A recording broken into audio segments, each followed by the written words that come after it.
বিশ্বের মুসলমানের সবার পক্ষ থেকে 1 টাকা করেও সাদাকা গাজায় পাঠানো হয় না।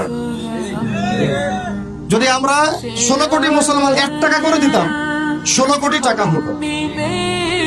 শুধু একদিনের আরবের মধ্যে যে খাদ্যের অপচয় হয়, ওই খাদ্যগুলো, উচ্ছিষ্ট খাদ্যগুলো যদি ওখানে পাঠানো যেত, আমাদের ভাই বোনরা, শিশুরা আজকে না খেয়ে মরতো না। আজকে আমরা আল্লাহর সামনে এসেছি মাফ নেওয়ার জন্য।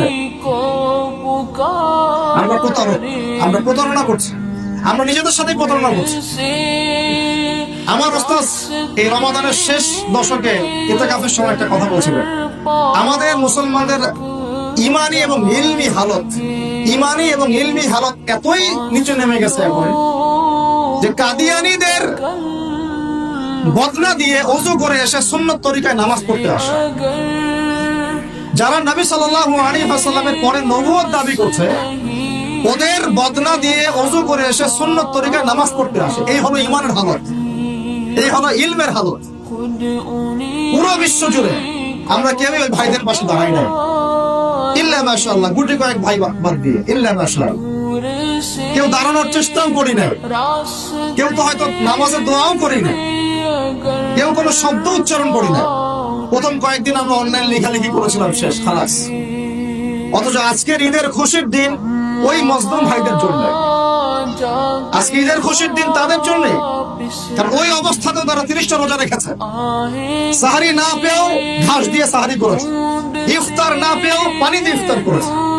আজকের ঈদের খুশির দিন তাদের জন্য, আমার জন্য, আমাদের জন্য না। রমাদানে যারা কোরআনের হক আদায় করতে পেরেছিল তাদের জন্য ঈদের খুশি। নিচে থেকে প্রশ্ন করে আসেন, আমরা কি রমাদানে কোরআনের হক আদায় করতে পেরেছি? কতজন ব্যক্তি খতম দিয়েছি? কতজন ব্যক্তি কোরআনটা একটু স্টাডি করার চেষ্টা করেছি, কোরআনের দাওয়াত দিয়েছি, মানুষকে একটু শিখিয়েছি, দার্স দিয়েছি, কোরআন কেন্দ্রিক সময় কাটিয়েছি, বা একটা প্রত্যয় ব্যক্ত করেছি যে আমি সারা জীবন কোরআন মেনে চলবো ইনশাআল্লাহ। কোরআন খতম করার পরে ইমাম সাহেব একটা দোয়া করেছেন, আমরা এতই হতভাগা জানেন, ওই দোয়াটার অর্থ জানি।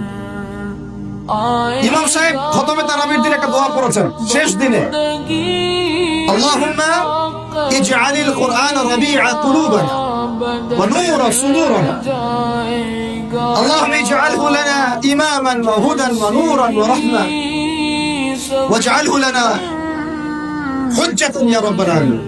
দোয়াটা পড়ে নিয়ে একা একা এক বচনে যদি পড়া হয়, দোয়াটা এভাবে আসে, আল্লাহুম্মা ইরহামনি বিল কুরআনিল আযীম।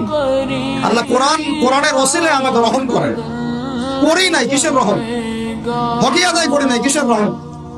আল্লাহুম্মা ইজআলহু লি, আল্লাহ কোরআনকে আমার জন্য বানিয়ে দেন ইমামান, নেতা, কোরআন হবে আমার নেতা, ওয়া হুদান, আমার হেদায়েত, ওয়া নূরুন, আমার আলো, ওয়া রাহমা, এবং দয়া।